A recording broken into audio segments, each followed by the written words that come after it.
الشيطان الرجيم بسم الله الرحمن الرحيم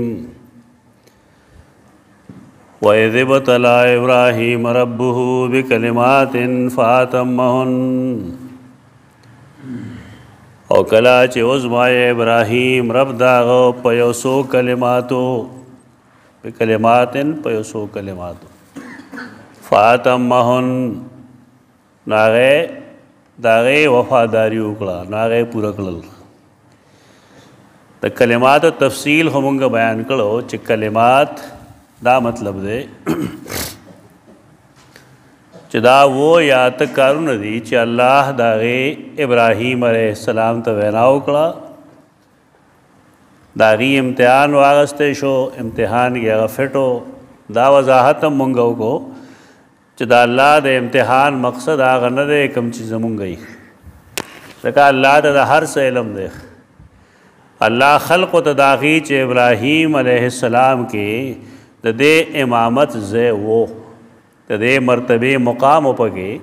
نو ځکه ما هغه لا دا مرتبه ورکړې ده شان د ابراهیم علیه السلام خو سوال اخر کې چې مونږ ویلې نه دا او چې بکلمات ولې وایي او کارونه دي اذ ابتلى ابراهيم ربه بكلمات ولې وایي نو امام ابن العربي عربیت لحاظ سره ادوارو ته ابن العربي ویل پکاري خو اصطلاحاً ابن العربي چې راشي الف لام سره د دې نه مراد هغه مالکی عالم دی چا چې احکام القرآن لیکل دی ابن العربي او چې کله ابن عربي راشي ابن عربي دا غیر مراد هغه صوفي د چا چې فصوص الحکم او فتوحات مکیه نومي کتابونه دي نو امام ابن العربي لیکي چې بکلمات هي جمع کلمه کلمات د کلمه جمع ده يرجع تحقيقها الى كلام الباري سبحانه وتعالى چې کله مونږ دې تحقیق کو نو دا دې ځای ته رسي چې دا کلمات د الله یعنی د الله طرف نه حکم وشو چې دا سه وکا او دا الله حکم هغه ته کلمه وایي دا الله حکم ته کلمه وایي په دې وجه د ابراهیم علیه السلام افعال باندې د کلمات اطلاق لكنه تعالى عبر بها عن الوظائف التي كلفها ابراهيم هغه وظائف ذمہ دار چې الله ابراهیم علیه السلام لور کړی وي قرآن هغه ته کلمات وي دا غي وجه دا وا چې دا من جانب الله د الله کلامو په دې وجه دا افعال باندې د کلمات اطلاق وکړو هغه لپاره ډېر زبردست استدلال کړل هغه داري چې قرآن مجید کې سیدنا عیسی علیه السلام ته ویلي دي چې کلمته القاها الى مریم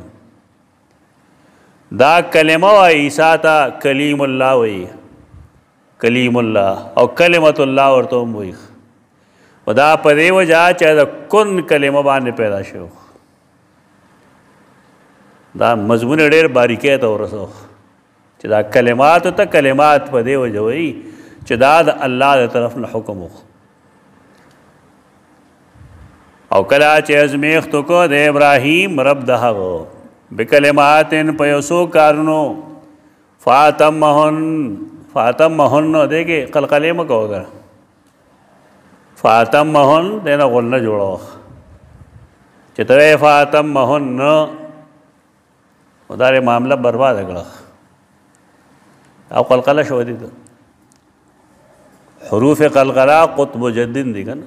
قاف ته به جیم دال نون دا په حروف قلقله کې نه ده نارینه هم قرآن ډېر غلط وایي خو زنانه داسې غلط وایي که نه جیسا مډو کې علما دی لکه وَإِذْ قَالَ رَبُّكَ لِلْمَلَائِكَةِ لفظ دی نو دا وایي وَإِذ خو قلقله نشته وایي وَإِذ هر ځای کې وایي حرف خضی را خضی قاف توی بے جیم او دال که د دې ته اظهار وکړې نو ټیک ده. د دې نه علاوه نورو کې ورته دا قلقلې بلقلې نه کوي. نو خلکو له هغه نه ورځي وإذ ابتلى په ځای وسوي وإذ ابتلى. وإذ ابتلى خو نه دی، وإذ ابتلى دلته وبې قلقله ده. قطب جدن قاف توی وی جیم دال قلقله دې ته وایي چې ته په هغې جزم ووایې نو هغه حرکت وکړي ستا نه، دې ته قلقله وایي. خو دا په قطب جدن الفاظو باندې کېږي، په نورو نه کېږي. لکه قل هو الله احد، قل هو الله احد نه، احد نه، احد. یا تبت یدا ابی لہب وتب، تب نه، تب. الصمد، صمد نه. و دې د خیال کول پکاري ځکه چې دا د صفات د حروف صفات دي. نو حروف صفات چې کله خیال نه ساتلی شي نو دې ته لحن وایي، غلطي ده. یو لحن خو بالکل ښکاری لکه د دوات په ځای زوی ویل، غیر المغضوب علیهم ولا الضالین، دا ښکارا لحن جلی دی، غلط دی. دوات ویل پکار دی. غیر المغضوب، مغضوب نه دی، ولا الضالین دی، ولا الضالین نه دی. دا مونږ هم ډېره موده ویلې، لیکن تحقیق د خبرې دغه نه دی. دا دوات دی، د خپل مخرج دی. فقهای کرامې که چا دپاره جایز وی نو هغه خالص زوی نه وی، یو خبره دا ده. او دویم دا چې هغه دپاره جایز وي چې هغه محنت په دې د دوات کړي. دا چې ته ماشوم ته ښیې نو غیر المغضوب علیهم ولا الضالین ورته وښیه، هغه ته صحیح وښیه، محنت پې وکړه. نو که لس کاله کې شل کاله کې دعا دې صحیح ادا کړه نو خو ټیک ده، او که نه نشي ادا کوی بیا به دی معذور وي. نو دا ټول معذوره دي غریبان، نه پې محنت کوي او نه کوشش دا کوي چې زه صحیح ادا کړم. لحن جلی لحن خفی دو قسمونه دي. لحن جلی سره مونځ نه کېږي، ولا الضالین سره مونځ نه کېږي، المغضوب علیهم سره مونځ نه کېږي. ښکاره لحن دی، ښکاره غلطي ده. او د ما مثالونه پیش کړي سلک الدرر کې غیر المغضوب علیهم ولا الضالین، چې دا سړی زوی سره ووایي که نه نو ګڼ مثال نه ما پیش کړي چې معنی به د یو ځای نه بل ځای ته شي. او چې کله د معنی تبدیل راغی نو مونځ فاسد دی. دا د حق پرستو علامت مه جوړوه. پاکستان کې دا د حق پرستو علامت دی. ټول دیوبندیان څومره چې دي که هر ګروپ کې دي دی به زواد وایي. خو د مسلې حقیقت دغه نه دی، د مسلې حقیقت دغه دی. ما چېرته څه ووایي زمونږ تحقیق د چا نه خوښ نو زه به ورته کتاب وښیم. تنقید متین یو کتاب دی، تنقید متین بر تفسیر نعیم الدین د شیخ الحدیث مولانا محمد سرفراز خان صفدر رحمۃ اللہ تعالی علیہ. ای کې هغه دا مسله پوره واضح لیکلې ده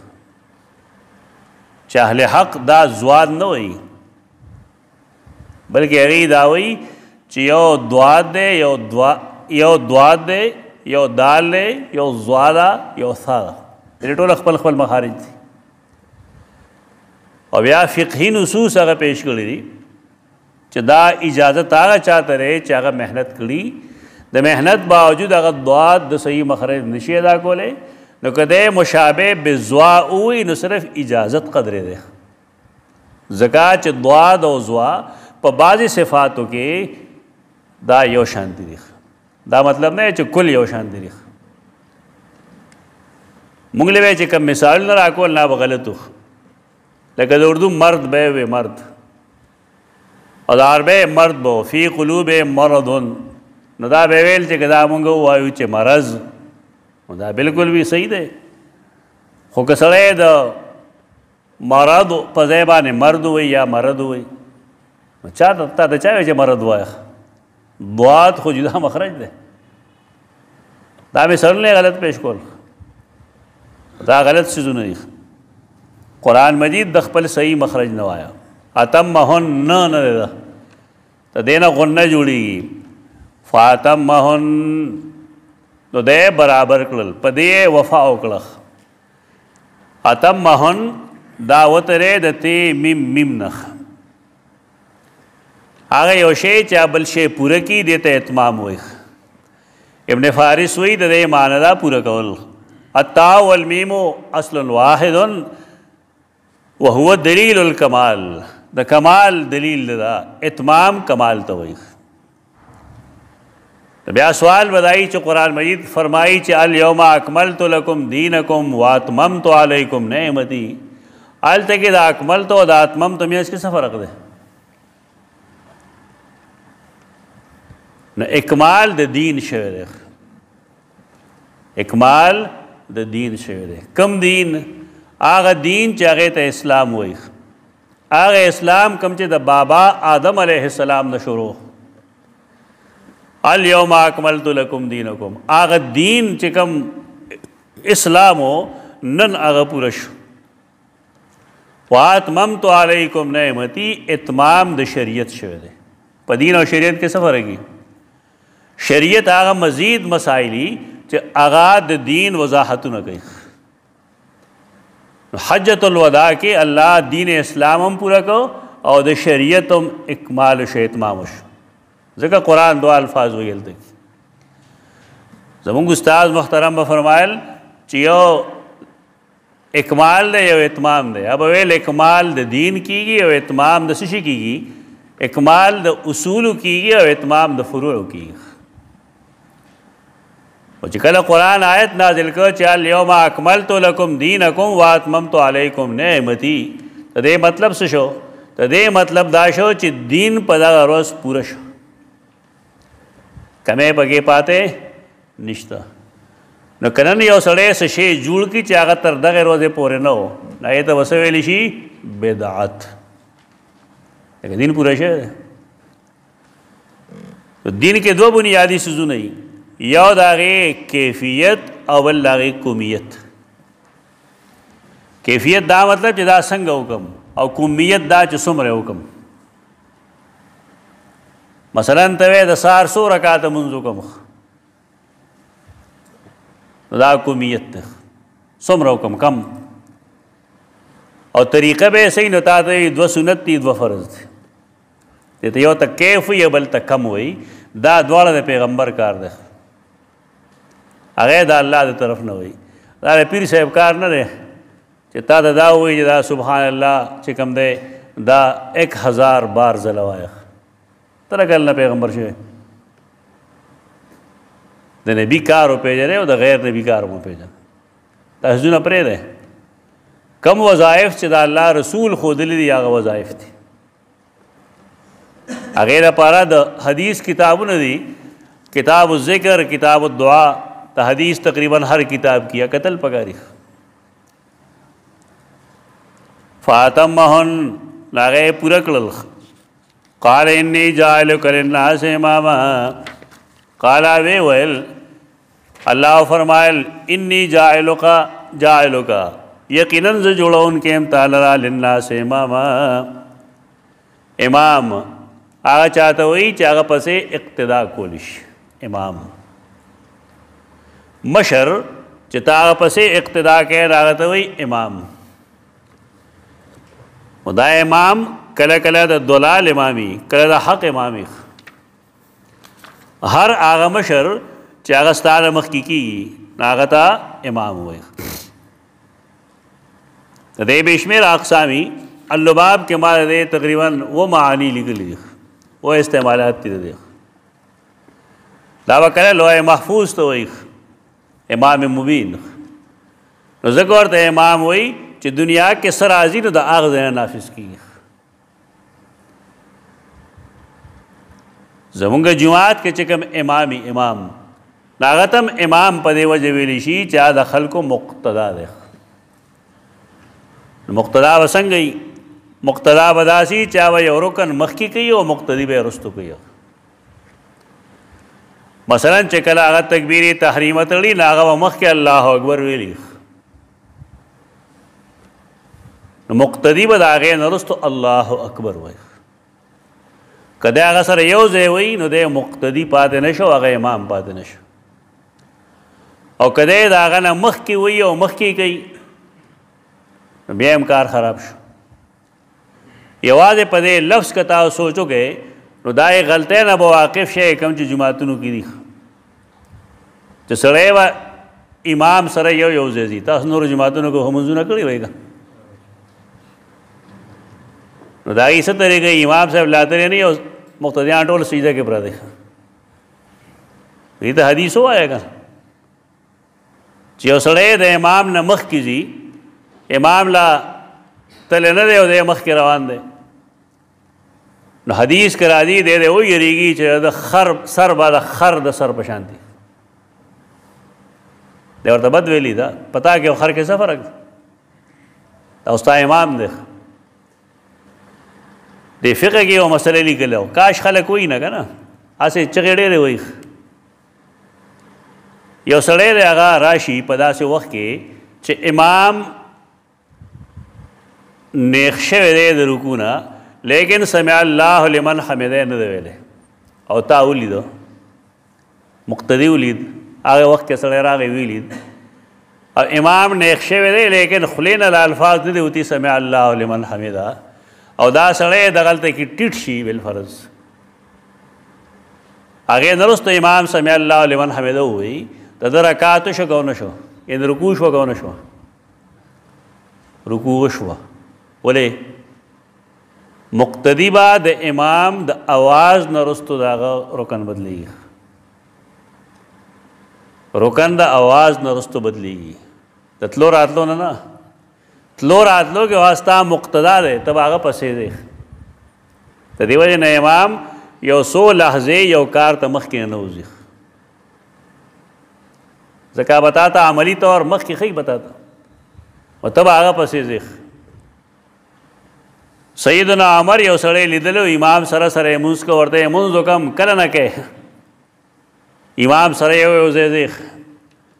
هغه وی دومره موده شوې ده هغه ورته وی لا صلیت وحدانا ولا صلیت خلف امام نه دې ځان له مونځ کړی دی او نه د امام پسې کړی دا وړه مونځ نه دی نو دې ته خیال ساتل پکار دي بعضې خلک په حرکت پوه شي نه دی به بل رکن ته ور وړي ته اواز ته غوږ کېده مقتدي به د امام د اواز پابندي چې هغه وایي سمع الله لمن حمده نو هغې نه وروسته به دی پاسي او سمع الله لمن حمده به ووایي ښه زه تر اوسه په دې پوه نه شوم چې دې علاقو کې رواج دا دی چې امام باندې سمع الله لمن حمده دی او په مقتدي باندې ربنا ولک الحمد دا وایي خلک طریقه خو دې خلاف ده ځکه چې د هر رکن دپاره ځان له مستقل ذکر دی سمع الله لمن حمده خو یوازې د امام دپاره نه دی که نه او مقتدي م ویلی شي او ربنا ولک الحمد مقتدي دپاره خو نه دی امام م ویلی شي زه تر اوسه په دې نه پوهېږم چې دا ولې اخر څه سبب دی په دې نو امام هر هغه څوک دی چې د هغې اقتدا کولی شي رسول الله صلی الله علیه وسلم ته امام الانبیاء وایي او په دې معنی ورته وایي چې هغه د انبیاء کرامو امامت کړو او قیامت پر ورځ به هم رسول الله صلی الله علیه وسلم فرمایي انا سید ولد آدم یوم القیامه ولواء الحمد بیدی ولا فخر د آدم علیه السلام د اولاد امام سردار بزیم او دا حمد چې کومه لوا ده لویه جنډه او ما سره یي ولا فخره خدا خبره ده د فخر په طور نه ویم د الله د شکر په طور ویم چې الله زما غوندې سړی دې مرتبې ته ورسو بار کې دلته کې امام یې جوړ کړی دی سیدنا ابراهیم علیه السلام په کومه معنی باندې په دې معنی باندې چې ډېر شی سنن دي چې ته مونږه سنن ابراهیمي وایو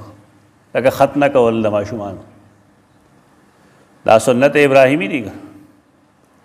ابراهیم علیه السلام د دور نه مخکې دا نه و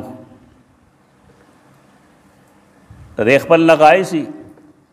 حدیث کتابونه سړی وایي نو حشفه چې کټ نه کړی شي ایکې بې شمېره ګرد و غبار جمع شي او بې شمېره تکالیف پیدا کېږي چې کله دا صاف کړی شي بیا ګرد و غبار نه حدیث کتابونو ته رجوع کوي د هغې شروع ته رجوع کوي تا ته به دې کمالات وښیي فواید ورته وښیي لیکن خپل فواید دي دا د هغې وخت نه شروع شوې ده ځکه یې د سنت ابراهیمي وایي. قال انی جاعلک للناس اماما، وی فرمایل انی جاعلک یقینا زه جوړونکی یم تاله للناس اماما د خلکو دپاره مقتدا، د خلکو پیشوا دی. د لوی سړي لوی سوچي او د ړوکي سړي ړوکي سوچي. دا تربیت سره تعلق. لوړ سړی چې کوم دی هغه له بالفرض څوک ورته ووایي چې تا ته فلانې شی میلاویږي نو د هغه فوراً خپل بال بچ یادي، خپل قوم یادي، خپل قام قبیله یادي، خپل کلی یادي، خپل ملک یادي چې هغې ته په کې هم څه میلو شي که څنګه چل دی. او زمونږ دې ته خو ته ووایه که نه هغه وي یاره بل څوک بله خبره ښه پوه شوې. دې ته وایي میم زرما ټوله زما د وړوکي سړي ورکوټې سوچ. ابراهیم علیه السلام ډېر لوړ سړی دی. هغه چې پوه شو چې الله مانه راضي شو الله ماله مرتبه راکوي د امامت، نو سمدستي د اولاد فکر دی. او دا امامت د څه شي دی؟ دا سیاسي نه دی. سیاسي مشرو پسې منډې مه وهئ، دینی مشرو پسې منډې ووهئ چې ته د قرآن مجید ښه عالم یې، ښه حافظ یې، ښه قاري، یو ښه محدث یې، یو ښه مفسر یې د قرآن. دې ته دینی سیادت وایي. دا پکار ده. دا خلک چې کوم دی دا د خلکو په زړونو باندې بادشاهي کی حکومت کی. دا د ووټ محتاج نه وي. د دې عزت خلک د خپل زړه د کومې نه کوي بغیر د څه وینا نه. اسی اسیان خو پولیس ورسره یې دې خوا ډبار کړی دا خوا ډبار کړی تا له به عزت درکړي خلک. په دې ائمه کې امام دی که نه جعفر دی یا بل دی یا بل دی یاد نه دی ما ته، د هارون د زمانې سړی دی. حرم ته تللی و، هارون هم تللی هغه ته چا څه ګیا نه اچوله. هغه امام چې راغی نو ټول خلک هغه ته داسې کېدل لکه ته به وایې چې دا دی والد محترم ده. نه دغه نو بیا تپوس که دا څوک دی نو هغه یې دا فلانی ده، هغه یو دی سره دا ښایي. دینی سیادت د ټول نه بهترین څیز دی. دغه امام دی، ته د خلقو امام به مقتدا به. دې ته مونږ امامت د نبوت وایو. انی جاعلک للناس اماما، زه تاله جوړونکی یم امام د نبوت. ته به د انبیاو امام یې، تا پسې به اقتدا کېږي. په دې معنا چې د هغه سنتونه رسول الله صلی وسلم جاری کړل، سنن یې د هغه نفاظ وکړو. یو امام د اهل رفس په نزدیک نو په هغې لږ ځان پوهېږئ. مونږ خمیني ته امام نه وایو خو ډاکټر اسرار خمیني ته امام وایي. اگر چا پوهېږي په دې چې د روافضو په نزد امام څه ته وایي، دا هغه امام نه دی کوم چې مونږ وایو. امام مونږ مقتدا ته وایو، مشر ته وایو، صاحب احترام ته وایو.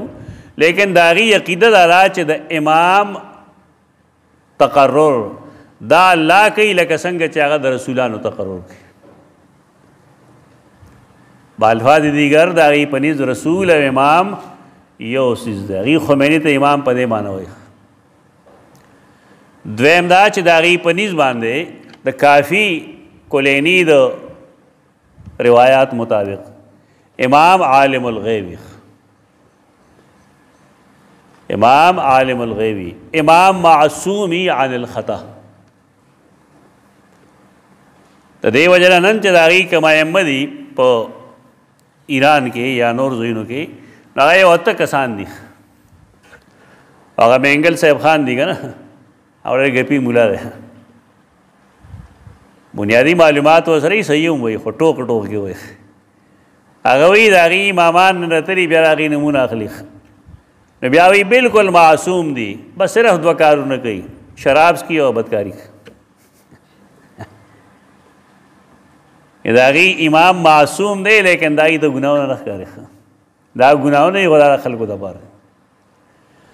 نو که تا خمیني ته امام ووایي دا تا د هغې نظریه تسلیم کړه چې دا معصوم عن الخطا دا واجب الاطاعت دی.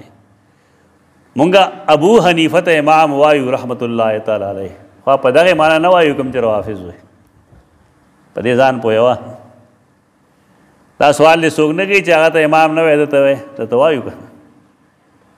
لیکن هغه ته هم کوي نه ستا د رایې مطابق وي چې موږ یو سړی مسلمان نه ګڼو هغه ته امام ولې ووایو یو سړی صحابه کرام کافر ګڼي او خیال یې دا وي چې د نبی کریم صلی الله علیه وسلم د قبر خوا کې دوه بوتان دي که زمونږ حکومت راغی نه بوتان به مونږ وباسو سیدنا ابوبکر صدیق او سیدنا عمر بن خطاب رضی الله عنهما بوتان ګڼي ته ورته بیا امام خو یې نه وی لږ غیرت خو وکړه نو دې سړي ته خپل ذریت یاد دی اولاد به کوم ځای یاد دی د دین په معاملاتو کې نو زمونږ ټول پلاران د دنیا په معاملاتو کې اولاد یادوي لیکن دا چاو نه وي چې ربنا هب لنا من ازواجنا وذرياتنا قرة اعین واجعلنا للمتقین اماما دا دعا د اولاد دپاره روا موږ د متقیانو امامان کې څه مطلب زمونږ اولاد کې تقوا راولئ او د هغې متقینو ما امام کې چې هغه ما لیډ کوي چې ما پسې را روان دا څوک نه وایي چې دنیا مه ګټه لیکن دا مونږ چې دنیا لکه اهمیت ورکړی دا غلط دین پې پاتې شو دې نبي ته دغه وخت کې خپل اولاد یاد دی نو ځکه وایي قاله وی ویل ومن ذریتي او زما د اولاد نه هم داسې به هم څوکي زما په اولاد کې چې تا هغوی له امامت د نبوت ورکړي اللہ مختصر جواب وکړه قال لا ینال عهد الظالمین الله فرمائے لا ینال عهدی نه رسیږي زما دا لوز د امامت د نبوت الظالمین ظالمانو ته یو سړی ظالم دی نو د هغه دپاره دا لوز نه دی دا لومړی دلیل دی کوم چې پیش کوي زمونږ متکلمین او مفسرین په عصمت الانبیاء باندې انبیاء کرام معصومی ځکه که دی گناه کوي بالفرض دی به ظالمانی او ظالمان هغه معصوم نه دي او نه هغه واجب الاطاعت دي امام راضی په دې بهترین کتاب لیکلی دی کتاب عصمت الانبیاء انبیاء کرام ظالمان نه ظلم نه کوي او دا الله لوز د نبوت ظالم ته نه رسیږي مطلب دا دی چې څوک ظالم سړی ظلم کوونکی هغه نبی نشي جوړلی